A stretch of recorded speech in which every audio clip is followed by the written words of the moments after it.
ठीक है, चलिए बाबू आज हम लोग स्टार्ट करते हैं प्रिज्म, जो कि हमारा एक नया टॉपिक है ना।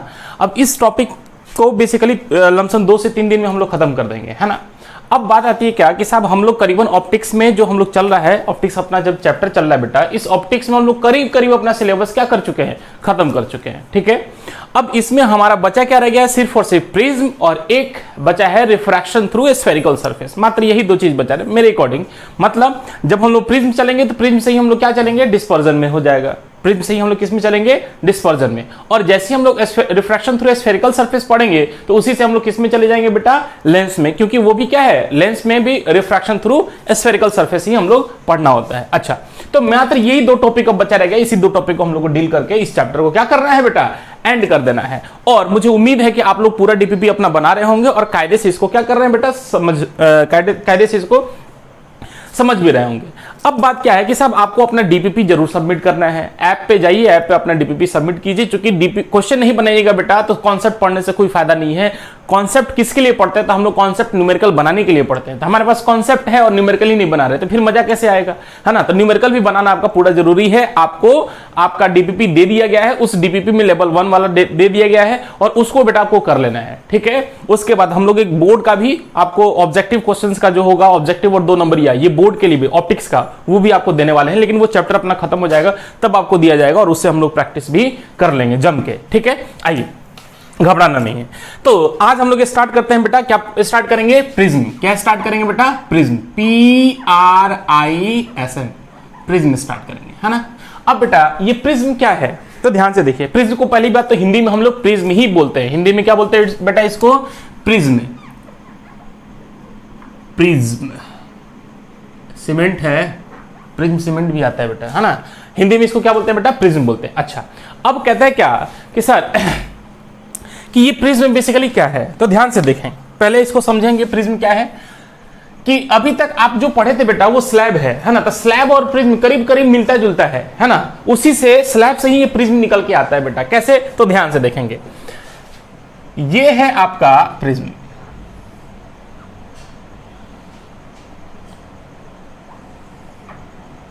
ये क्या हो गया आपका प्रिज्म।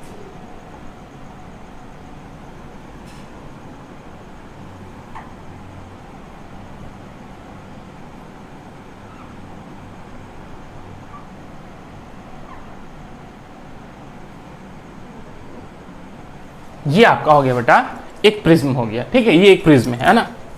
अच्छा, कहते हैं क्या कि सर ये प्रिज्म है, प्रिज्म और स्लैब में क्या डिफरेंसेस है, थोड़ा सा हम लोग समझेंगे। तो कह रहे हैं कि ये हमारा एक प्रिज्म है, इसको ये 3D डायग्राम बनाए हैं 3D में, है ना। और 2D में कैसा बनेगा बेटा, तो 2D में ये फ्रंट फेस ही दिखाई देगा। तो 2D में आपको दिखाई देगा ऐसे। ये हमारा हो गया प्रिज्म। ये क्या हो गया बेटा, प्रिज्म। ये भी हमारा प्रिज्म है जो कि आपको 3D में दिखाई दे रहे हैं। कह रहे क्या, मतलब ये प्रिज्म कैसे, ये सरफेस ऐसे बैठा हुआ है, ये कैसे बेटा, ऐसे है, यूं है ना, कोई दिक्कत नहीं। वही चीज ये दिखाया गया है इसी को। ये अब ऐसा वाला हाइट तो नहीं दिखाया जा सकता ना 2D में, प्लेन की हाइट नहीं दिखाया जा सकता। तो खैर, तो ये हमारा प्रिज्म है। अब ध्यान समझिए, एक होता है हमारा स्लैब। आपने देखा होगा बेटा, इसको बोलते हैं हम लोग स्लैब। क्या बोलते हैं बेटा, ये एक स्लैब है हमारा।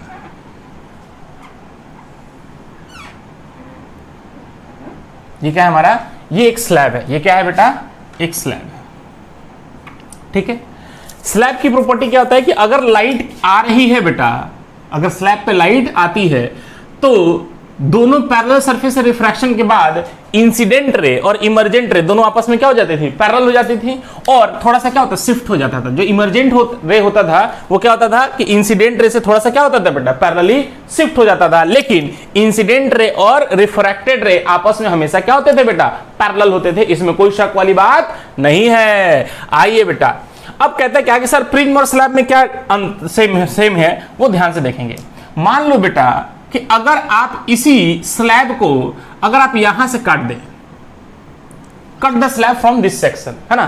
तो तुम सोचो कि अगर इस सेक्शन से अगर काटना चालू कर दोगे, तो इस सेक्शन से काटना चालू करोगे तो क्या ऐसा से मिलेगा कि नहीं मिलेगा, बोल हाँ कि ना। तो हाँ सर, एकदम ध्यान से सोच, ध्यान से सोच। अगर ये स्लैब, इसकी ये स्लैब है, इसका मतलब इसके पास कुछ थिकनेस भी है ना। अरे यार, इसके पास क्या है अपना, कुछ थिकनेस भी है। तो तुम सोचोगे अगर ऐसे काटोगे ठीक है, अब कुछ है नहीं मेरे पास, नहीं तो हम आपको दिखाते, है ना।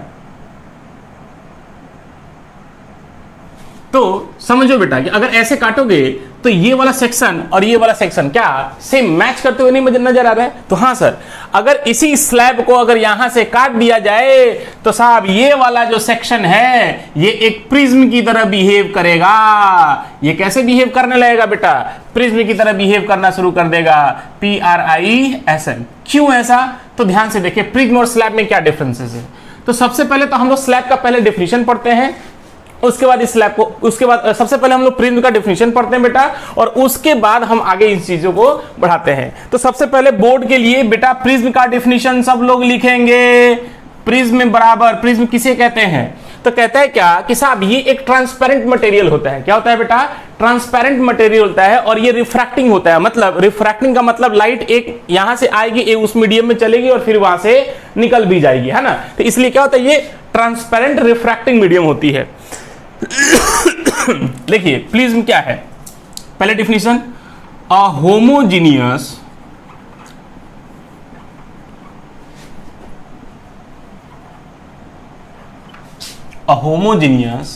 ये आपका स्लैब है, अ होमोजीनियस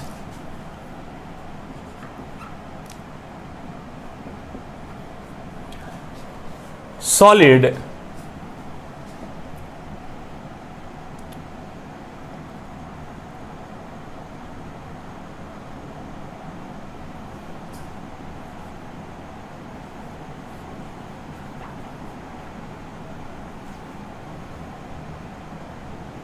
सॉलिड, पहले ट्रांसपेरेंट भी लिख लीजिए, transparent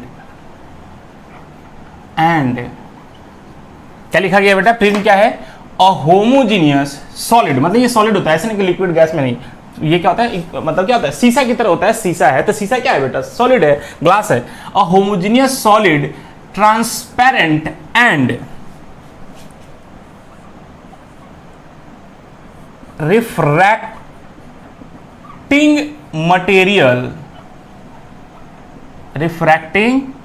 material bounded by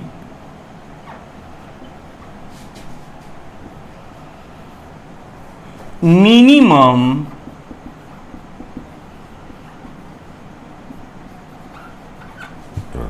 two surfaces bonded by minimum two surfaces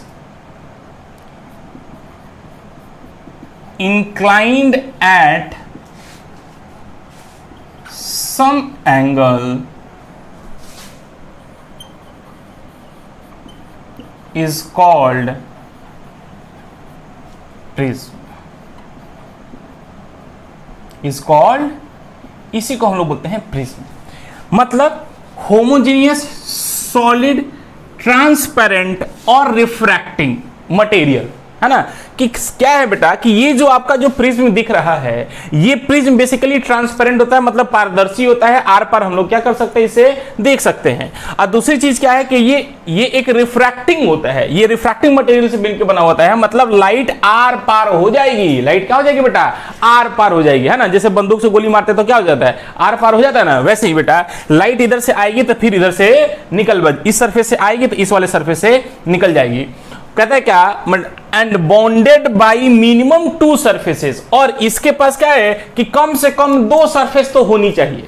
दो मिनिमम टू प्लेन सरफेसेस लिख लो बेटा यहाँ पे, टू प्लेन मतलब समतल, टू प्लेन सरफेसेस, कम से कम दो सरफेसेस हमारी क्या होनी चाहिए बेटा? प्लेन होनी चाहिए।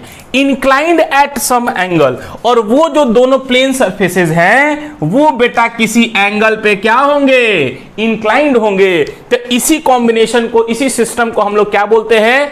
प्रिज्म बोलते हैं। इसी सिस्टम को हम लोग क्या बोलते हैं? प्रिज्म बोलते हैं। अगर बेटा आपको हिंदी में जिनको लिखना है वो हिंदी में लिख लीजिए जल्दी फटाक से, हम उनको बोल देते हैं। लिखेंगे कि प्रिज्म क्या है, लिखेंगे बेटा प्रिज्म क्या है, लिखेंगे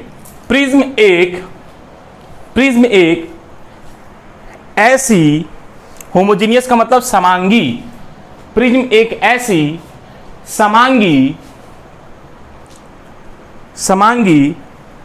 पारदर्शक समांगी पारदर्शक माध्यम है, समांगी पारदर्शक माध्यम है जिसके जिसके जिसके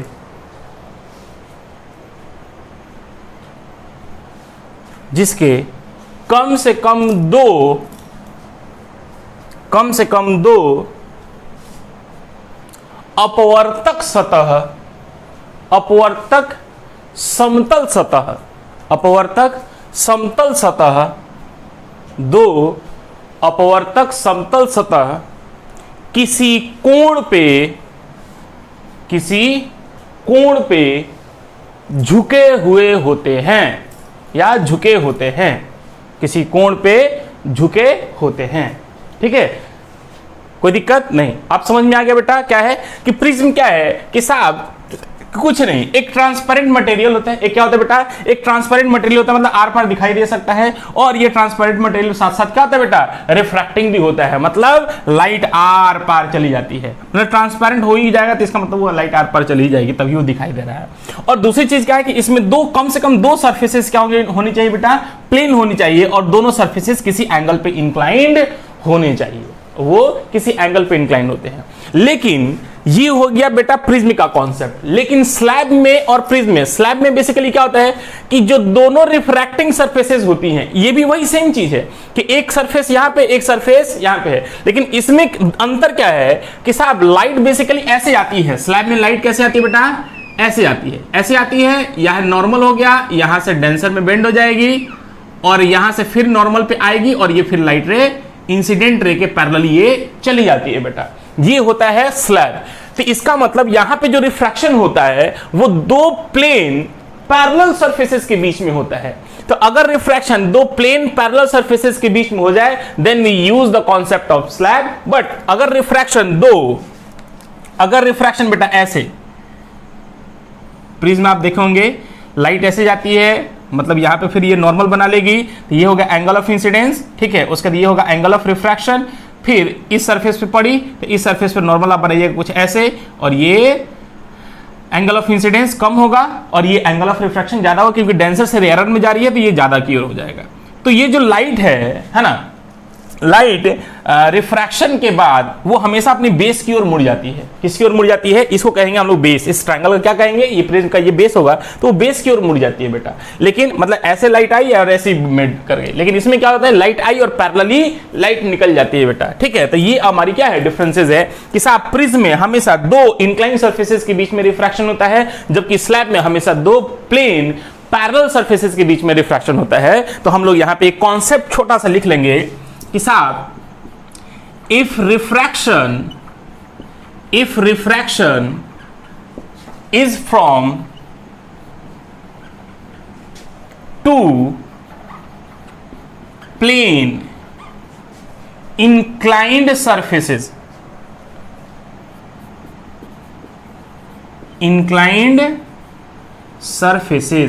मतलब अगर रिफ्रैक्शन दो प्लेन और इंक्लाइंड सरफेसेस के बीच में होता है then we use the concept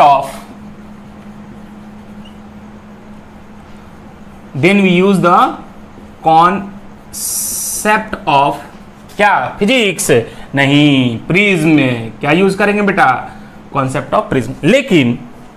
लेकिन अगर if refraction is from, मतलब अगर रिफ्रैक्शन होता है टू प्लेन पैरेलल सरफेसेस, कौन से सरफेसेस बेटा, PARALLEL, पैरेलल सरफेसेस,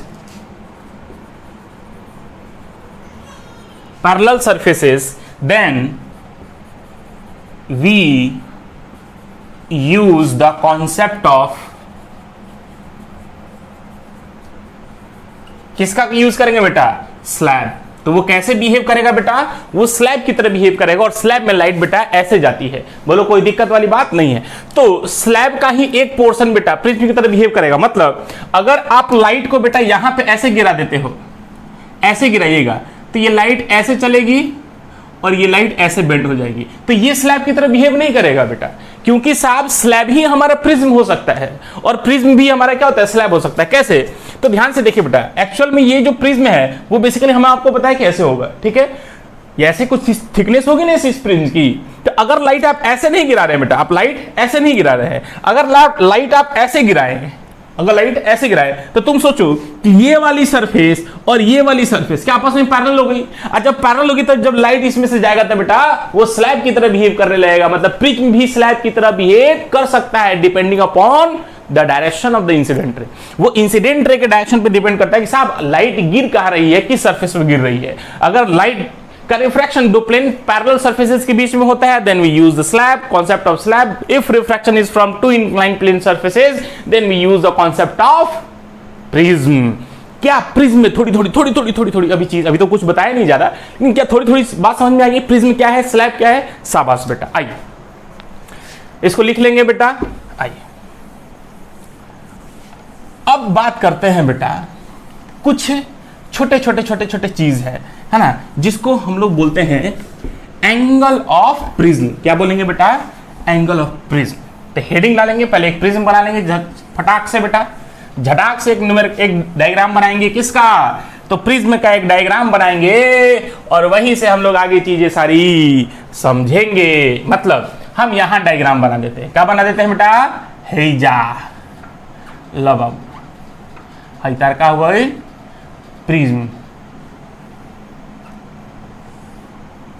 अच्छा, अब ये प्रिज्म है बेटा, तो ये वाला मान लो अगर लाइट, ध्यान से देखना कि अगर लाइट इस सरफेस से पड़ती है और ये लाइट रिफ्रैक्शन के बाद ऐसे गई, जाने के बाद ऐसे चली जाएगी, ठीक है। क्यों? क्योंकि साहब ये नॉर्मल हो गया, तो नॉर्मल के साथ ये एंगल ऑफ इंसिडेंस कुछ होगा, ठीक है। तो ये आई होगा, और ये हो गया एंगल ऑफ रिफ्रैक्शन। तो ये क्या हो जाएगा, इसको मान लेते हैं हम लोग R1। क्या मान ले रहे हैं, R1। मतलब I से आएगी तो R1 से चली जाएगी, क्योंकि साहब इधर की ओर आह्वान है और ये एक मटेरियल है बेटा, तो इसकी रिफ्रैक्टिव इंडेक्स 1 से तो कुछ ना कुछ तो साहब ज्यादा ही होगा ना। इसका मतलब E वाला रेयरर होगा, I वाला डेंसर। इसका मतलब जब लाइट रेयरर से डेंसर में आएगी तो साहब नॉर्मल की ओर बेंड हो जाएगी, घूम जाएगी। हाँ, अब तुम ध्यान से देखो बेटा, तो अब लाइट ई यहां से ट्रेवल करी और इस सरफेस पे फिर पहुंच गई, और जैसे ही सरफेस पे पहुंची तो फिर सर देखिए ना मीडियम चेंज होने लगा। अब मीडियम जैसे ही चेंज होने लगा तो फिर हम लोग क्या यूज करेंगे बेटा, रिफ्रैक्शन। तो उसके लिए हमको एंगल ऑफ इंसिडेंस इस सरफेस पे चाहिए, तो एंगल ऑफ इंसिडेंस के लिए हम लोग क्या निकालेंगे, नॉर्मल। तो इस पॉइंट पे हम नॉर्मल दिखा लेंगे।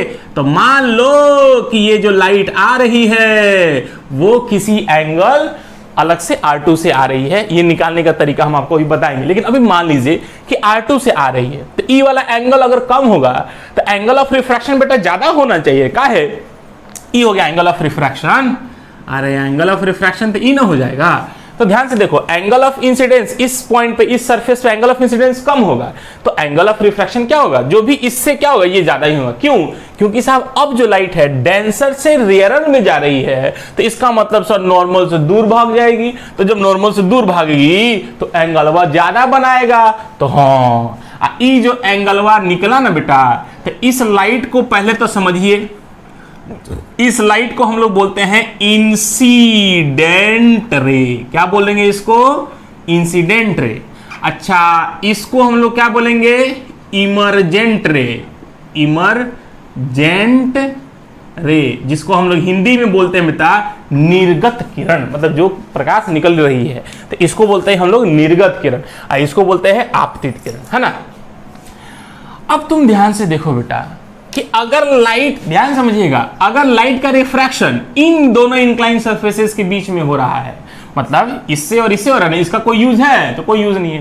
तो अगर लाइट जिन इंक्लाइन सरफेसेस के बीच में हो, तो उन दोनों सरफेसेस का जो इंक्लिनेशन होगा वही आपका क्या कहलाएगा बेटा, एंगल ऑफ प्रिज्म। क्या कहलाएगा, एंगल ऑफ प्रिज्म, और एंगल ऑफ प्रिज्म को हम लोग किसे दिखाएंगे, ए से। और एंगल ऑफ प्रिज्म का मतलब हिंदी में आप देखिएगा तो क्या होगा, तो एंगल ऑफ प्रिज्म का मतलब होगा कि प्रिज्म का कोण। क्या देखेंगे बेटा, उसको क्या बोलेंगे, प्रिज्म का कोण बोलेंगे, है ना। आइए तो हम लोग यहां पे हेडिंग डालेंगे बेटा, एंगल ऑफ प्रिज्म। क्या पढ़ रहे हैं, एंगल ऑफ प्रिज्म। और एंगल ऑफ प्रिज्म को बेटा हम लोग किसे दिखाते हैं, बड़का ए से। कौन से ए से बेटा, बड़का ए से। वही बड़का ए यहाँ पे लिखा गया है। अच्छा, बहुत बढ़िया बेटा। अब थोड़ा सा और समझने की जरूरत है। तो सर यहां पे तो एंगल ऑफ प्रिज्म ये हो जाएगा, नहीं, एक काम करो, आप नामकरण कर लो, इसको मान लो ए बी सी, है ना। तो angle of prism for triangle ABC triangle के लिए कोण ए बी सी बराबर है ए। कोण एबीसी कितना है बेटा, ए। एबीसी का मतलब क्या है कि साहब जो बीच में लिखा होगा वही वाला कोण। तो ध्यान से देखो, ए बी सी मतलब बी वाला कोण, तो बी वाला कोण का मान क्या होगा, ए। और यही क्या कहलाएगा बेटा, angle of prism. Angle of prism. क्या इतना बात समझ में आ गया, शाबाश। अब एक डायग्राम अनदर लेते हैं बेटा, ठीक है। एक और प्रिज्म हम लोग बनाते हैं,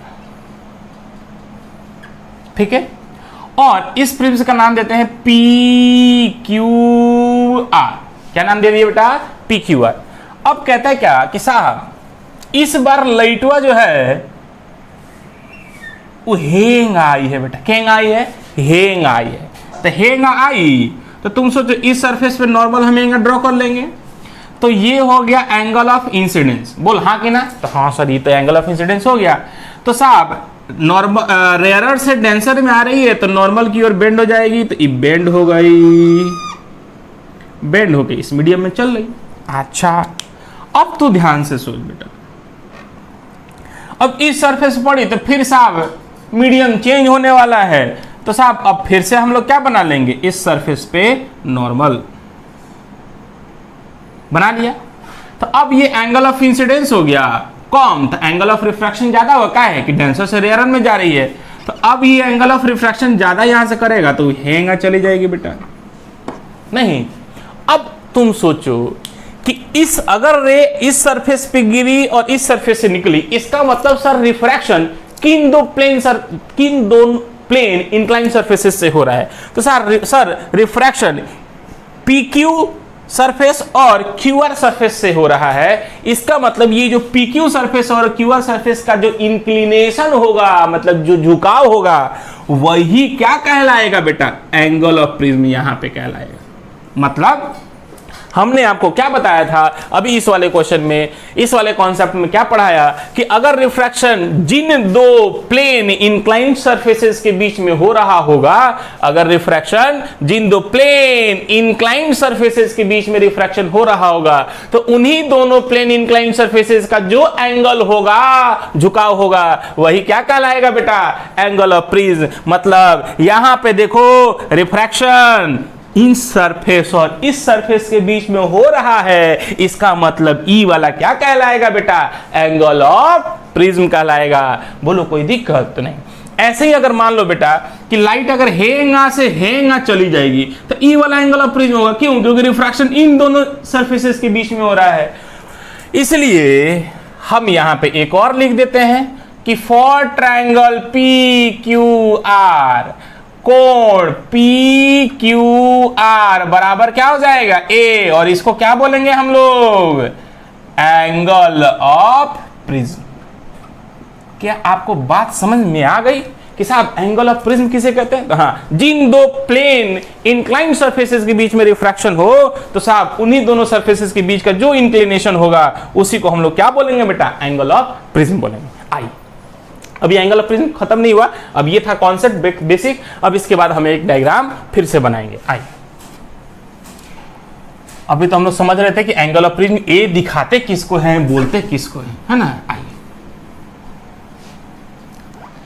हम बेटा क्या किए हैं, कि साहब इसके बाद हम फिर से एक डायग्राम बनाए, देखिए मेरा तो तुरंत बन गया है ना, क्योंकि कंप्यूटर से तेज हम चलते हैं। अब साहब हमने एक डायग्राम फटाफट बना लिया आपके सामने। अब क्या है कि अब हम इन चीजों को देखेंगे। हम लोग अब पढ़ेंगे calculation of angle of prism, मतलब एंगल ऑफ प्रिज्म को निकालते कैसे हैं। तो अब हम लोग पढ़ेंगे बेटा calculation of angle of prism. क्या पढ़ेंगे, बोलेंगे calculation of angle of prism. मतलब इसका मतलब क्या होता है कि बाबू हम लोग कुछ ऐसा काम करेंगे कि हई ए का मान निकल जाए। कैलकुलेशन का मतलब यही ना है कि ए का मान कैसे निकाला जाए, तो वही ए का मान कैसे निकाला जाए, इस प्रिज्म का ए का मान कितना होगा, वही चीज हमको निकालने के लिए यहाँ पे समझाया जा रहा है, बताया जा रहा है। आइए कुछ नहीं करेगा बेटा, हई तन लाइनवा के तनियोरी बढ़ाला है के तनियोरी बढ़ा ला। आओ मान लो हई ए है, हई बी है, हई सी है, हाई वाला पॉइंट को मान लो डी है। क्या है, डी है। अब तुम ध्यान से देखो बेटा कि ए ना यहां पे भी तो मानना पड़ेगा, हाई वाला मान लो पॉइंट P, हाई वाला पॉइंट मान लो Q। मान लिया बेटा। तो तुम ध्यान से अगर देखोगे तो साहब B P D Q क्या है, एक चतुर्भुज है बेटा। त्रिभुज चतुर्भुज, हाँ ये क्या है बेटा, एक चतुर्भुज दिखाई दे रहा है। ठीक है, तो तुम ध्यान से देखो बेटा इन चतुर्भुज किसमें, बी पी डी क्यू में। तुम सोचो कि चतुर्भुज में चारों कोणों का मान कितना होता है बेटा। तो साहब एक चतुर्भुज में चारों कोणों का मान, तो sum of the all angles will be equals to 360 degree. क्या आपको याद है? तो हाँ याद है सर।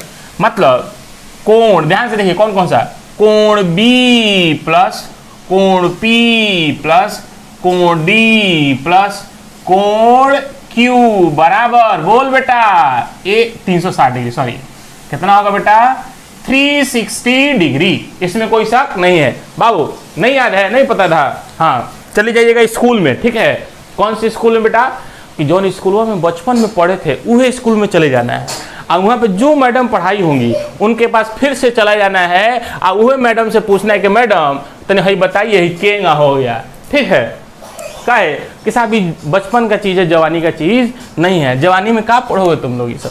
आओ अभी मान ले, अब तुम ध्यान से देख बेटा, तो ये B है, ये P है, ये D है, I Q है। तो सोचो कि ये वाला कोण प्लस E वाला कोण कितना होगा बेटा, अरे वाला चतुर्भुज में, इस चतुर्भुज में कोण P का मान कितना होगा। तो साहब हाई लाइन आ हाई लाइन तो 90 डिग्री पे ना साहब, हरे हाई डॉटेड डॉटेड तो लंब होता है ना, मतलब नॉर्मल ना होता है सर। इसका मतलब कोण P का जो मान होगा वो 90 डिग्री होगा। शाबाश, ये तो कोण B हो गया। कोण Q कौन सा होगा, एल सर ये वाला, ये 90 डिग्री होगा सर, यो 90 डिग्री होगा। मतलब कोण P और कोण Q दोनों क्या है 90 डिग्री है। क्यों? क्योंकि उस सरफेस पे क्या है वो नॉर्मल ड्रॉ किया गया है। आइए, या कोण B कितना है, तो सर वो एंगल ऑफ प्रिज्म है, उसको A मान लीजिए। कोण P तो 90 प्लस कोण ना, कोण D 90 थोड़ी है, कोण D को D ही मानो, कोण D प्लस कोण Q तो ये भी 90 डिग्री बराबर कितना हो गया 360 डिग्री। तो आप यहां से ध्यान से देखिए 90 180 उधर जाएगा तो 180 घट जाएगा, तो A प्लस कोण D बराबर कितना हो जाएगा बेटा 180 डिग्री। इसमें कोई शक वाली बात नहीं है। अब सर ये कोण है, L नहीं है बेटा, ये कोण है, ठीक है। अब तुम ध्यान से देखो कि एक चीज उस डायग्राम में दिखाई देता है, एक त्रिभुज भी दिखाई दे रहा है। हमको तो दिखाई दे रहा है त्रिभुज PQD में। ध्यान से देखते बेटा, क्या ये एक त्रिभुज बनते नजर आ रहा है PQD, एक त्रिभुज बनते आ रहा है। तो हाँ, तो तुम सोचो PQD त्रिभुज में R1 चाहे नाम लिख लें का, कोण P प्लस कोण Q प्लस कोण D बराबर हो जाएगा 180। क्यों? क्योंकि सर त्रिभुज के तीनों कोणों का योग क्या होता है बेटा? 180 डिग्री होता है। तो तुम सोचो कि हाई वाला त्रिभुज है कौन सा? PQD। कौन सा? PQD। तो इस वाले त्रिभुज में ये वाला कोण P, ये वाला कोण Q और ये वाला कोण D। तो कोण P का मान है साहब R1। बहुत बढ़िया। अब कोण Q का मान है R2। बहुत बढ़िया। अब कोण D का मान कितना है सर? तो सर कोण D तो निकालना ही है। कोण D बराबर 180 डिग्री। तो इसलिए यहां से हम क्या कोण D बराबर लिख सकते हैं? 180 माइनस R1 प्लस R2। भाई दोनों एने से होने चल जाएगा बेटा, तो भाई दोनों जो प्लस में था होने जाएगा तो माइनस में हो जाएगा। एक काम करो, हैकर नहीं माने थे, एक मान लीजिए, हैश को भी मान लीजिए, हैश को भी। अब इस सब को जब मान लिए तो आप कहिए फ्रॉम समीकरण, मतलब इक्वेशन 1 एंड 2 से कोण D का मान है, मैं पुट कर दो बेटा। तो A प्लस कोण D का वैल्यू कितना है? 180 माइनस R1 प्लस R2 बराबर 180, या A minus R1 plus R2 बराबर 180 होने जाके 180 में प्लस में होने जाएगा माइनस में। अब प्लस माइनस और जीरो हो जाता है, तो कितना बेटा? 0। आइए, या अब हाई होने जाइए तो क्या हो जाइए? तो A बराबर R1 प्लस R2। तो E हो गया बेटा आपका एंगल ऑफ प्रिज्म।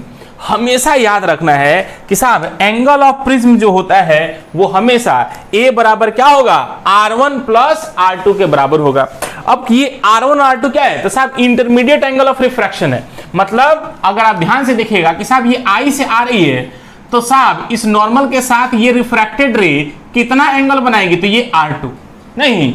अब मान लो कि साहब ये है इस सरफेस पे ये लाइट रे इंसिडेंट करी इस पॉइंट पे, तो कितने एंगल से इंसिडेंट करी? तो वो है R2।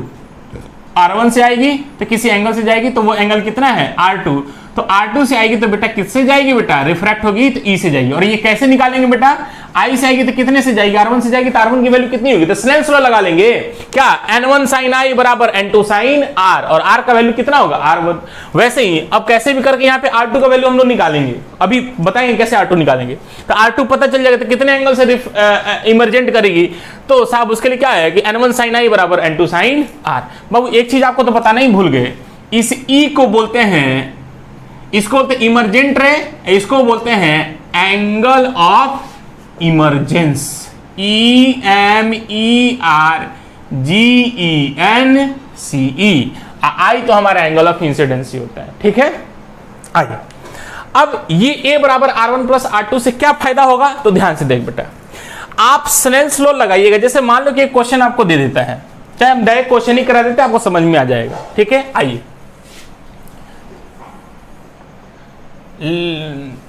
उससे पहले थोड़ा सा एक चीज और समझना पड़ेगा हम लोग को, और उसका नाम है angle of deviation in prism.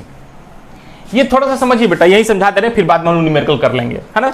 यहां ध्यान से देखो कि कितने से आएगी। जैसे मान लो कि ये प्रिज्म है, ध्यान से देखना, ये जो लाइट है ऐसे आई, कितने एंगल से? मान लो कि ये 30 डिग्री के एंगल से आ रही है, तो 30 डिग्री के एंगल से आई तो कितने से ये रिफ्रैक्ट कर जाएगी? तो ये वाला R1 हो जाएगा। तो कैसे निकालेंगे? मान लीजिए इसकी रिफ्रैक्टिव इंडेक्स √2 है, अब बाहर का 1 है, तो क्या लिखाएंगे? Snell's law N1 sin I का वैल्यू कितना हो जाएगा? 30 डिग्री बराबर N2, जा किस में रही है? √2 में ना, तो N2 sin N1 की वैल्यू कितनी हो जाएगा? 1 sin N2 sin R, और R का वैल्यू क्या हो जाएगा? R1। तो यहां से हमको क्या मिल जाएगा बेटा? R1। अब R1 तो पता चल गया, अब R2 निकालना है कि साहब उस सेकंड वाले सरफेस पे कितने एंगल से इंसिडेंट करेगी। तो जब R2 निकालने के लिए साहब एगो तरीका बहुत बढ़िया निकला है कि सर A बराबर होता है R1 प्लस R2। A बराबर क्या होता है? R1 प्लस R2, मतलब एंगल ऑफ प्रिज्म तो आपको दिया रहेगा, माने कि ये 60 डिग्री दिया हुआ है, ये वाला मान लो कि आपको 60 डिग्री दिया हुआ है, तो ई R1 की वैल्यू मान लो कि 10 डिग्री मिल गई, 15 डिग्री मिल गई, कुछ मिल गई। तो तुम सोचो आप यहां लिखोगे A बराबर सर होता है R1 प्लस R2, इसलिए R2 बराबर क्या लिख सकते हैं यहाँ पे, A माइनस R1, बोल हाँ कि ना, लिख सकते हैं। तो A की वैल्यू कितना दिया हुआ है, एंगल ऑफ प्रिज्म 60 डिग्री दिया हुआ है, और 60 डिग्री में से 15 डिग्री घटा देंगे तो कितना आ जाएगा बेटा, जो भी आ जाएगा 45 डिग्री, जो भी अपना आंसर। मतलब इस वाले से, इस वाले फॉर्मूला से जनरली हम लोग किसको निकालने का प्रयास करते हैं बेटा, R2 को निकालने का प्रयास करते हैं। तो साहब आप यहीं पे लिख लीजिए, यहीं से R2 भी निकाल सकते हैं, R2 बराबर A माइनस R1। बोलो कोई समझ में आया, दिक्कत नहीं? अभी न्यूमेरिकल करेंगे बेटा, एकदम खटाखट समझ में आएगा, घबराना नहीं है। हल्का सा थोड़ा तेजी में बता दिए हैं, क्यों? क्योंकि आपको न्यूमेरिकल भी इसका कराना है। तो याद रखेंगे एंगल ऑफ प्रिज्म क्या होता है, A बराबर R1 प्लस R2, और दोनों R1 R2 क्या होता है साहब, intermediate angle of refraction on the both of the surfaces, मतलब both of the inclined surfaces. अच्छा, इतना आ गया। अब बाबू आपसे कोई पूछे कि साहब इस प्रिज्म में लाइट क्या डेविएट करी है, तो हाँ सर डेविएट तो करी है, कैसे? यहां ध्यान से देखो, अगर लाइट हेंगा जा रही थी बेटा, हेंगा तो हेंगा जा रही थी नहीं, लेकिन फाइनली ले हेंगा चल गई, मतलब डेविएट कर गई, अपने पाथ को छोड़ दिया, इसका मतलब डेविएट कर गया। तो तुम ध्यान से देखो कि साहब असल में ये लाइट, अगर ये सरफेस ना रहता तो ये लाइट ऐसे गई रहती, लेकिन क्या है कि साहब इस सरफेस के मिलने से एक बार डेविएशन यहां पे मार दिया है, मारा है कि नहीं मारा था? हाँ सर मारा है, और इस डेविएशन को नाम दे देते हैं डेल्टा 1। कितना नाम दे देंगे हम लोग, डेल्टा 1। अच्छा, और तुम एक बार और ध्यान से देखो, उसके बाद लाइट यहां चली, और चलने बाद फिर सरफेस मिला, तो अब इस लाइट को जाना कैसे था बेटा, ऐसे जाना था, लेकिन अब ये चली कैसे गई, फिर ऐसे चली गई बेटा। तो ये क्या है, ये भी एक डेविएशन मिला आपको। तो यहां पे सर लाइट एक बार दो, लाइट के पास दो बार डेविएशन हो रहा है सर, एक बार डेविएशन फर्स्ट सरफेस पे और एक बार डेविएशन सेकंड सरफेस पे हो रहा है। कितना बार डेविएशन हो रहा है बेटा, 2 बार डेविएशन हो रहा है। अब आप कायदे से अगर देखिएगा कि साहब अगर देखेंगे कि डेल्टा 1 का जो डेविएशन का डायरेक्शन जो है वो कैसे है बेटा, तो ये आपका क्लॉकवाइज है। क्यों? क्योंकि साहब डेविएशन ऐसे हो रहा है, मतलब लाइट ऐसे जा रही थी, लाइट हेंगा चली गई ना, तो नीचे हेंगा आई है, तो नीचे में आई है तो नीचे में घूमिएगा तो कहेंगा जो है क्लॉकवाइज घूमिएगा, एंटी क्लॉकवाइज, तो साहब घोड़ी की सुई की दिशा में, मतलब क्लॉकवाइज। तो जो यहाँ पे आपको डेल्टा 1 दिखाई देगा उसका भी डायरेक्शन होगा क्लॉकवाइज। अमार साहब जो डेल्टा 2 होगा उसका डायरेक्शन बताओ तो बेटा कैसे होगा, तो इहो तो सर क्लॉक में ना घूम रहा है, मतलब लाइटवा तो जा रहा था ऊपर आ, लेकिन चली गई नीचे बा, एक मतलब डेविएट कर गई, तो करी तो कहेंगे तो क्लॉकवाइज। हम आपको पढ़ाए थे कि साहब जो टोटल डेविएशन होगा, जो आपको पढ़ाए थे, तो यहां पे आप देखिए जो टोटल डेविएशन होगा, net deviation through the prism, net deviation through the prism. हम लोग क्या पढ़ रहे हैं, हेडिंग डाल लीजिए पहले, हम लोग पढ़ रहे हैं डेविएशन मतलब विचलन कोण, एंगल ऑफ डेविएशन लिख लो, एंगल ऑफ डेविएशन, विचलन कोण कहां से बेटा, किससे, तो प्रिज्म से, angle of deviation through prism, PRISM। हम लोग पढ़ने वाले हैं angle of deviation through prism. तो तुम सोचो कि साहब यहां पे तो लाइट दो बार डेविएट करी है, दो बार घूमी है, लेकिन दोनों बार में सर क्लॉकवाइज में घूमी है। तो हम आपको बताए थे कि अगर डायरेक्शन दोनों का सेम हो तो जोड़ दीजिए, अलग अलग हो तो घटा दीजिए, जिसमें से बड़े वाले में से छोटे वाले घटा दीजिए, बड़े वाले का साइन भी ले लीजिए, बड़े वाले का जो साइन होगा क्लॉकवाइज होगा तो क्लॉकवाइज, एंटी क्लॉकवाइज होगा तो एंटी क्लॉकवाइज, काम खत्म। अपने न्यूमेरिकल आएगा तो समझ में आ जाएगा। आइए, तो जो नेट डेविएशन होगा, तो दोनों का डायरेक्शन अगर सेम है सर, तो साहब इसको जोड़ने में ही भलाई है। तो net deviation basically equals to delta 1 plus delta 2। नहीं, अब सर हमको नेट डेविएशन निकालने के लिए डेल्टा 1 का भी डेविएशन निकालना पड़ेगा और डेल्टा 2 का भी डेविएशन निकालना पड़ेगा, इसमें कोई शक कोई बुराई नहीं है सर। एक काम कर बेटा, आओ हम लोग सबसे पहले बात करते हैं डेल्टा वन का नेट डेविएशन क्या होगा। तो डायग्राम से पता चलेगा बेटा, थोड़ा सा घचपच हो गया है डायग्राम, लेकिन वो काम चला लेंगे हम लोग। अब तुम ध्यान से देखो, ई वाला लाइन, ई जो नॉर्मल वाला लाइन है, डॉटेड डॉटेड लाइन, ये वाला लाइन क्या आपस में एक दूसरे को काट रहे हैं? अगर काट रहे हैं तो जितना एंगल ये उतना ही एंगल ये वाला भी होगा। देख देख बेटा, जितना एंगल ये उतना ही एंगल ये वाला भी होगा। तो ये वाला कितना हमने माना है? आई। तो ई वाला कितना होगा? ये भी हमारा आई ही होगा, इसमें कोई शक वाली बात नहीं है। अच्छा, तुम ध्यान से देख, यहां से यहां तक कितना दिया गया है? R1। यहां से यहां तक कितना दिया गया है? R1। तो तुम सोचो कि यहां से यहां तक पूरा I है और यहां से यहां तक R1 है, तो यहां से यहां तक का कुल वैल्यू कितना हो जाएगा? तो सर I में से R1 को घटा दीजिए, डेल्टा वन मिल जाएगा। तो डेल्टा वन बराबर क्या हो जाएगा? I minus R1। और डेल्टा वन भी क्या है? ये क्लॉकवाइज में। आइए डेल्टा टू निकाल लेते हैं। जब डेल्टा टू देखिएगा तो ध्यान से देखिए कि साहब ई वाला जो लाइन है, कौन सा? ध्यान से देखिए बेटा, ये वाला और ये वाला डॉटेड जो इस पे नॉर्मल है, तो ये वाली लाइन और ये वाली लाइन आपस में एक दूसरे को काट रही हैं। और जब काट रही हैं तो साहब ई जितना एंगलवा पे होगा उतने एंगलवा पे ई होगा। ध्यान से देखें, देखें कौन कौन, जितना एंगल पे ये होगा उतना ही एंगल पे सर ये वाला भी होगा। बोलो कोई दिक्कत तो नहीं। अब तुम सोचो कि यहां से यहां तक पूरा एंगल कितना है? ई। इसी को तो एंगल ऑफ इमरजेंसी बोलते थे, है ना? तो यहां से यहां तक ई है और यहां से यहां तक क्या है? अगर ई सर R2 है तो यहां से यहां तक भी क्या हो जाएगा? R2 ही हो जाएगा। तो डेविएशन क्या है? यहां से यहां तक निकालना है। तो हमको पूरा पता है, पूरा क्या है सर? ई है और यहां से यहां तक R2 है, तो साहब ये डेविएशन कितना होगा? E minus R2। तो ये क्या हो जाएगा बेटा? E माइनस R2, यही डेविएशन होगा। और दोनों क्या है बेटा? ये भी आपका मिल रहा है क्लॉकवाइज में और ये भी मिल रहा है क्लॉकवाइज में, इसलिए जो नेट डेविएशन होगा वो क्या हो जाएगा? Delta one plus delta two, मतलब I minus R1 plus E minus R2। आओ आओ आओ आओ और देखो, बराबर I plus E, I plus e, minus दोनों में है, कॉमन ले लो, तो क्या बनेगा? R1 plus R2। आइए तो I प्लस ई माइनस, बाबू इसको देख के किसी की याद आई? किसकी याद आ रही? याद है? बोलो बोलो बोलो। हाँ सर, ये तो एंगल ऑफ प्रिज्म होता था, क्योंकि एंगल ऑफ प्रिज्म ए बराबर होता है सर R1 प्लस R2। ए बराबर क्या होता है? R1 plus R2। इसका मतलब सर ई हो जाएगा आपका ए। तो ई मिल गया आपका नेट डेविएशन। क्या मिल गया बेटा? Net deviation. और ये जो है ये किस डायरेक्शन में बेटा? क्लॉकवाइज में।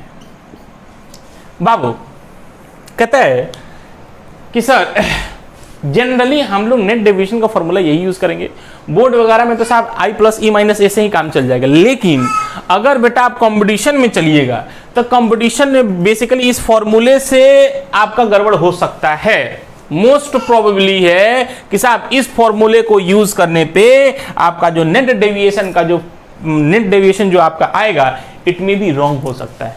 ठीक है, कंपटीशन में कैसे सही होगा कैसे गलत होगा वो सब चीज हम लोग अभी पढ़ेंगे। लेकिन अगर बोर्ड में पूछ दे तो कुछ नहीं, इसी को यूज कर लेना है। लेकिन कंपटीशन में पड़ेगा तो थोड़ा सा आपको ये सब प्रोसेस कैलकुलेट करके आगे निकालना पड़ेगा। जैसे ये प्रोसेस हम कैलकुलेट करके निकाल रहे हैं तो एक तरीके से ये फॉर्मूला हो गया। तो बोर्ड के लिए तो साहब ये फॉर्मूला आपको याद कर लेना है। बोर्ड के लिए तो ये फॉर्मूला है, डेविएशन का फॉर्मूला है I प्लस ई माइनस ए। आपको भी याद है, हमको भी याद है। ठीक है, तो इसको याद भी करना है बेटा 100%। ऐसा नहीं इसको छोड़ देना है, याद करना है। लेकिन जहां पे थोड़ा सा डायग्राम अलग टाइप से दिखाई देगा, है ना, अभी दिखाई देंगे कैसे, तो वहां पे ये फॉर्मूला ये सब यूज नहीं होगा बेटा, वहां पे अपना निकालना पड़ेगा, कोई दिक्कत नहीं। आई कुछ न्यूमेरिकल कर लेंगे बेटा तो हम लोग को मजा आ जाएगा। समझ में आ गया? आज हम लोग अभी क्या क्या पढ़े बेटा? तो सबसे पहले पढ़े एंगल ऑफ प्रिज्म। क्या पढ़े? Angle of prism. Angle of prism का फॉर्मूला क्या आता है?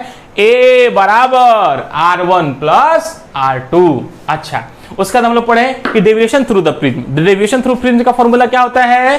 डेल नेट डेविएशन मतलब डेल्टा नेट बराबर होता है I plus e minus A. I plus e minus A. क्या आपको भी याद हो गया? शाबाश। आई बाबू कुछ कुछ न्यूमेरिकल करेंगे ना हम लोग तो मजा आ जाएगा। क्या आ जाएगा? मजा। आई मजा करते हैं।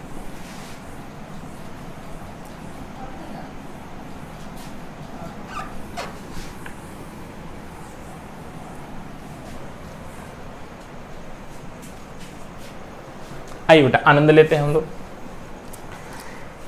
एक बेसिक क्वेश्चन हम लोग करते हैं बेटा। क्वेश्चन प्रिज्म पे, है ना? कहता है क्या कि एक प्रिज्म है जिसका एंगल ऑफ प्रिज्म दिया हुआ है। कितना दिया हुआ है बेटा?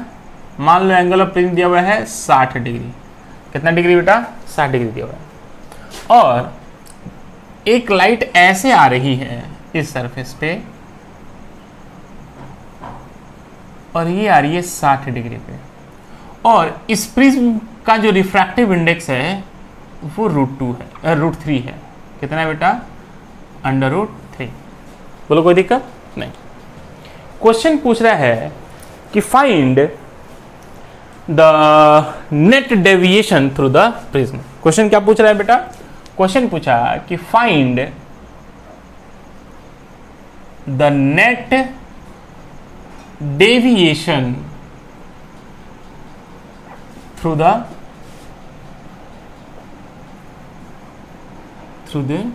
प्रिज्म। इस प्रिज्म से लाइट जाएगी, इंटर कर रही है, तो इंटर करने के बाद रिफ्रैक्ट करेगी और रिफ्रैक्ट करने के बाद क्या हो जाएगी बेटा? डेविएट भी कर जाएगी, है ना? तो वही कोई है अभी जैसे निकाले थे नेट डेविएशन कितना होगा। तो इस वाले जनरल है, इस वाले में जनरल फॉर्मूला हम लोग लगा देंगे, डेल्टा नेट बराबर आई प्लस ई माइनस ए, है ना?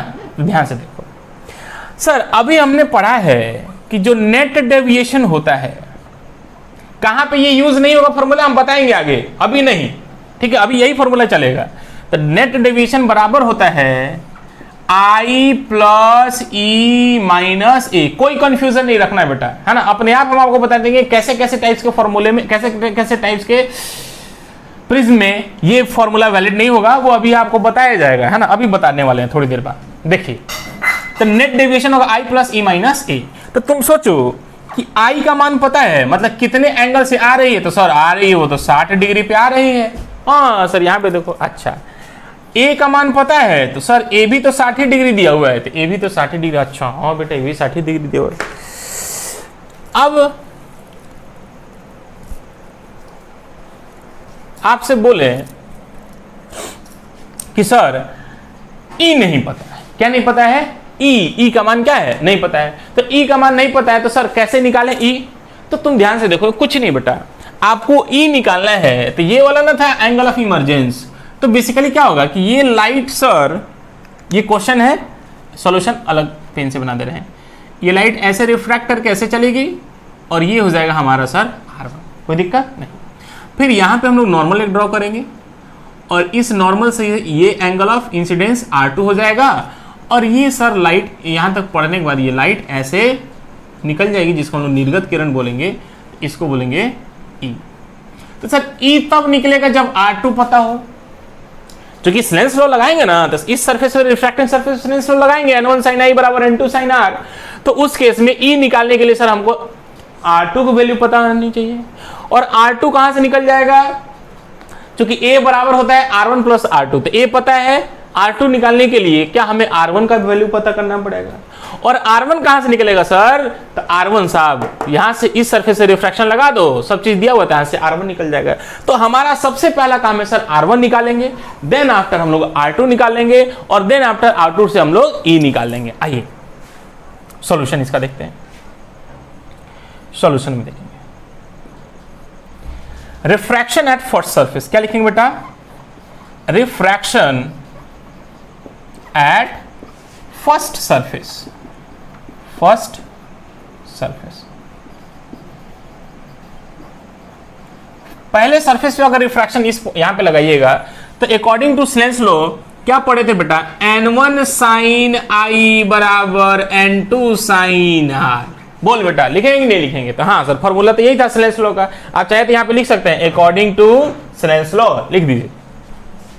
या N1 का वैल्यू बोल बेटा, साहब कुछ नहीं दिया हुआ है तो क्या मान लेंगे, एयर, और एयर का रिफ्रैक्टिव इंडेक्स कितना होता है बेटा, सब लोग बोलेंगे एयर का रिफ्रैक्टिव इंडेक्स कितना, तो सर होता है वो 1। अच्छा, अब हम कहें कि साहब N1 का मान कितना है, हाँ एयर से आ रही है तो 1 साइन आई, तो आई का वैल्यू कितना है, तो कितने से आ रही है बेटा, 60 डिग्री से, तो साइन 60 बराबर N2 किस में जा रही है बेटा, तो √3 में, तो √3 में चली गई। और √3 क्या है, this is the refractive index of the prism, sine R, और R का मान कितना है, R1। ठीक है, आइए यहां पे एक लाइन लिख लो, चढ़ जाएगा।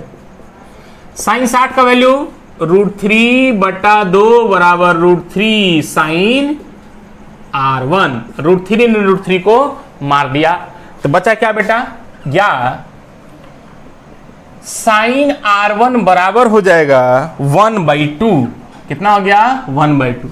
बाबू 1/2 देख के किसी की याद आई, तो हाँ सर किसकी, तो ये है बेटा 30 डिग्री की याद आ रही है, इसलिए R1 बराबर 30 डिग्री। बाबू R1 निकल गया, अब हमको क्या चाहिए बेटा, R2 निकालने के लिए। अब R2 अगर निकालना है तो R2 के लिए हम लोग क्या करेंगे, तो R2 के लिए हम लोग लिखेंगे बेटा कि साहब A बराबर होता है R1 प्लस R2, चूंकि A बराबर होता है R1 प्लस R2, या A का वैल्यू कितना है 60 बराबर R1 का वैल्यू कितना है बेटा 30 डिग्री, R2 का वैल्यू निकालना है, या R2 बराबर भी कितना आ गया बेटा 30 डिग्री। इसका मतलब सर कि ये जो R2 का मान है वो कितना हो जाएगा 30 डिग्री। अभी आपको जैसे पहले बताया था कैसे कैसे निकालेंगे वैसे ही निकाले बेटा, है ना। अब ध्यान से देखिए, अब इस सरफेस पे ये जो लाइट आ रही है, इस R2 का जो वैल्यू है वो कितना आ गया बेटा 30 डिग्री आ गया। तो अगर 30 से आएगी तो कितने से जाएगी, हम लोग फिर से रिफ्रैक्शन लगा लेंगे, तो अगेन हम लोग क्या लिखेंगे, refraction at second surface, refraction at second surface, second surface पे रिफ्रैक्शन देखो बेटा, तो सेकेंड सरफेस पे रिफ्रैक्शन देखिएगा तो क्या लिखेंगे, अकॉर्डिंग टू स्नेल्स लॉ, तो फॉर्मूला लिखिए स्नेल्स लॉ का, N1 साइन I बराबर N2 साइन R, या N1 का मान बताओ बेटा। तो लाइट इस तरफ यहां से रिफ्रैक्शन हो रहा है ना, तो कहां से आ रही है और कहां से जा रही है, तो कहां से आएगी 30 से आएगी, √3 से आ रही है, तो √3 साइन, और एंगल ऑफ इंसिडेंस की वैल्यू कितनी है बेटा 30 डिग्री, कितना 30 डिग्री, तो ये हो जाएगा आपका 30 डिग्री बराबर N2 किस में जा रही है बेटा, एयर में जा रही है, तो N2 का मान हो जाएगा 1, और साइन R बराबर क्या हो जाएगा E हो जाएगा, क्या हो जाएगा E हो जाएगा, है ना। आई, या √3 इंटू साइन 30 का मान होता है हाफ बराबर साइन E, या साइन E बराबर आपको दिखाई देगा डेट विल बी द √3/2, कितना बेटा √3/2। इसलिए बेटा बोल E बराबर कितना हो जाएगा बेटा, तो E साइन 60 साइन थीटा बराबर √3/2, इसका मतलब थीटा बराबर 60 डिग्री, मतलब E का मान कितना हो गया बेटा 60 डिग्री, मतलब E जो आया वो कितना आया 60 डिग्री का आया बेटा। आई, अब हम लोग क्या निकालना है, नेट डेविएशन, तो डेल्टा नेट बराबर क्या हो जाएगा, तो डेल्टा नेट बराबर क्या लिखेंगे, I plus E minus A, I बराबर 60 लिखें 60 डिग्री, E बराबर 60 डिग्री, A बराबर सॉरी तो सब 60 है, तो 60 ने 60 को मारा, चोर निकल के भागा, आंसर आ गया हमारा खटाक से, ये हो गया अपना आंसर 60 डिग्री। और ये 60 डिग्री कैसे बेटा, तो साहब असल में देखो तो ये लाइट कैसे जा रही थी बेटा, ऐसे ऐसे, यही तो लाइट जा रही थी इंसिडेंट रे, और यहां से लाइट ऐसे डिवाइड कर गई, तो यही तो आपका नेट डेविएशन, ठीक है ना। इंसिडेंट रे और इमरजेंट रे के बीच का जो एंगल बनेगा ना, उसी को कई बार बुक यहाँ दिखाता है, ये होगा डेल्टा नेट। तो यही डेविएशन यहाँ पे भी है, एक ही चीज है। तो नेट डेविएशन क्या हो जाएगा 60 डिग्री, और किस डायरेक्शन हम लोग घूम रहे हैं, तो क्लॉकवाइज डायरेक्शन में, ये अपना क्या हो जाएगा आंसर। आप बिना फॉर्मूले का भी बेटा आप इसको कैलकुलेट कर सकते हैं, आपका नेट डेविएशन 60 डिग्री आएगा कैसे। तो ध्यान से देखें, आपको हम दिखाते हैं, ठीक है। ये बन गया। आइए अब हम चेंज करते हैं थोड़ा सा चीजों को।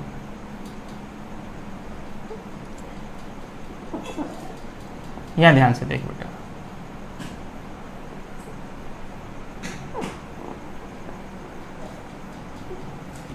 यही था आपका डायग्राम, कोई दिक्कत नहीं। आइए बेटा, आपने फॉर्मूला से R1 का वैल्यू निकालना है कहीं पे, R1 यहां पे निकाला आपने 30 डिग्री। तो साहब ये है आपका R1, इसको लिख दीजिए यहां पे 30 डिग्री। तो तुम सोचो कि जब ये निकल गया तो एक बार डेविएशन इस सरफेस से मारा ना साहब, इस सरफेस से यही ना डेविएशन मारा, और जा रही थी लाइट ऐसे चली गई, ऐसे ब्लू कलर में चली गई, तो यहीं पे एक डेविएशन आपका क्या मिलेगा, डेल्टा 1 मिला कि नहीं मिला। तो तुम सोचो कि ये पूरा का पूरा एंगल जो है, ये पूरा का पूरा एंगल ये कितना है 60 डिग्री। क्यों? क्योंकि ये लाइन और ये लाइन कैसे बेटा एक दूसरे क्रॉस कर रही है, काट रही है। तो अगर ये वाला 60 डिग्री है, इसका मतलब ये पूरा नॉर्मल के साथ ये लाइन भी कितना एंगल बनाएगा 60 डिग्री। तो तुम सोचो ये पूरा का पूरा 60 डिग्री है, और यहां से ये ब्लू वाली लाइन इस डॉटेड लाइन के साथ कितना एंगल बना रही है 30 डिग्री। तो तुम सोचो ये पूरा का पूरा मतलब यहां से यहां तक 60 डिग्री है और यहां से यहां तक 30 डिग्री है, तो यहां से यहां तक कितना हो जाएगा, तो सर ये भी तो 30 डिग्री हो जाएगा, ये भी कितना हो जाएगा बेटा 30 डिग्री ही हो जाएगा। बोलो कोई दिक्कत नहीं। एक बार आइए यहां पे देखिए, ये है R2 का मान हम लोग देखे बेटा ये 30 डिग्री है, तो यहां पे 30 डिग्री लिख दो, लिख दिया। अब तुम सोच कि साहब अगर ये सरफेस ना रहता तो लाइट ऐसे गई रहती, कैलकुलेट करने का यही तरीका है। तो सोचो कि ये वाला एंगल कितना होगा, ये वाला एंगल, जो कि ये वाली लाइन और ये वाले ने आपस में एक दूसरे काट रही है, तो अगर ये 30 डिग्री है, इसका तो ये वाला भी कितना हो जाए बेटा 30 डिग्री। अच्छा अब तुम ध्यान से देखो, यहां से यहां तक एंगल ऑफ इमरजेंस ई का वैल्यू कितना निकाले आप लोग 60 डिग्री। तो सोचो कि इस नॉर्मल के साथ ये जो रे है पूरा का पूरा 60 डिग्री बना रही है, जबकि यहां से यहां तक कितना है 30 डिग्री है। तो यहां से यहां तक यही ना एक डेविएशन मिला, तो ये डेविएशन को आप बोल दीजिएगा डेल्टा 2, और ये डेल्टा 2 कितना हो जाएगा, तो पूरा 60 डिग्री में से 30 डिग्री को घटा दीजिएगा तो कितना मिल जाएगा, 60 में से 30 घटाइएगा तो 30 मिल जाएगा। अच्छा डेल्टा 1 भी देखिएगा बेटा कैसे आ रहा है, तो ये भी क्लॉकवाइज, डेल्टा 2 भी क्लॉकवाइज में है। तो अल्टरनेटिव मेथड में देख लीजिए, अल्टरनेटिव मेथड में अगर आप देखिएगा तो जो डेल्टा नेट जो होगा वो बेसिकली क्या होगा बेटा, डेल्टा 1 प्लस डेल्टा 2 के बराबर होगा।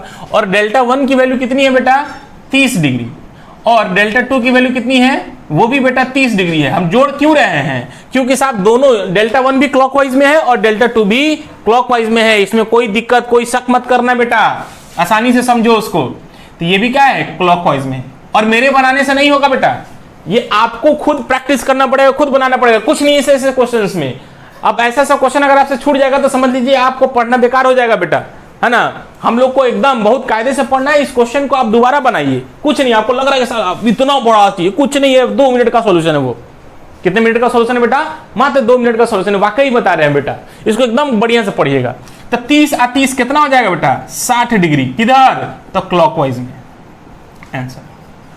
देख तो यहां पे भी 60 डिग्री, यहां पे भी 60 डिग्री। तो चाहे आप फॉर्मूला यूज याद हो चाहे नहीं याद हो बेटा, अगर बेसिक तरीका आपको पता है तो आप बेसिक से भी निकाल सकते हैं, वैसे फॉर्मूला तो आपको याद करना ही बेटा, बहुत जगह यूज आएगा, ये इस फॉर्मूले का भी डायरेक्ट यूज आएगा। ठीक है, तो हम लोग एक काम करते हैं, आज के लिए नहीं करते हैं क्योंकि अभी है, अभी और भी न्यूमेरिकल इसमें बाकी है बेटा, बहुत सारे न्यूमेरिकल अभी बाकी है। ठीक है, तो बाय बाय आज के लिए।